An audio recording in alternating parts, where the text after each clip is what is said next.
नरिवलको बिरुवा रोप्दा छुटाउनै नहुने चाहिँ तत्त्व हो ट्राइक्लोडर्मा। यो फङ्गस हो।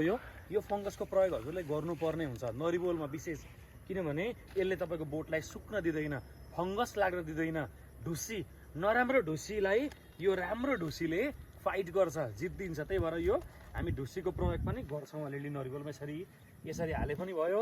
नभए तपाईँ नयाँ दाना नर्सरीबाट लाँदै हुनुहुन्छ भने, बिरुवा लाँदै हुनुहुन्छ भने त्यो दानालाई यो ट्राइक्लोडर्मा अथवा ढुसी जुन छ राम्रो ढुसी, यो चाहिँ तपाईँले पानीमा घोलेर अनि बाल्टीमा नरिवलको दानालाई चोबेर निकालेर रोप्नुपर्ने हुन्छ।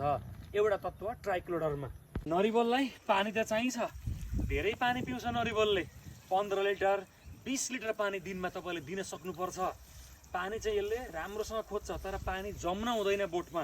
याद गर्नु होला हजुरले, नरिवलमा यसरी मल हालेपछि हालेकै दिन, नरिवल रोपेकै दिन पानी मजाले हाल्नुहोस्। र सुक्खा मौसम छ भने हजुरले दिनमा एकपटक प्रत्येक दिन 10 देखि 15 लिटर अथवा 15 देखि 20 लिटर पानी यसलाई दिनु होला प्रत्येक दिन। पहिलो हप्ता, दोस्रो हप्ता हरेक 2 दिनमा दिन बिराएर, तेस्रो हप्ता हरेक 3 दिनमा, यसै गरी क्रममा चल्दै जान्छ।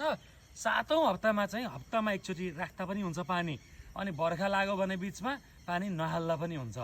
याद रहोस्, पानी अन्तिममा खानै छ पानी नरिवलबाट, अन्तिममा त दानाबाट।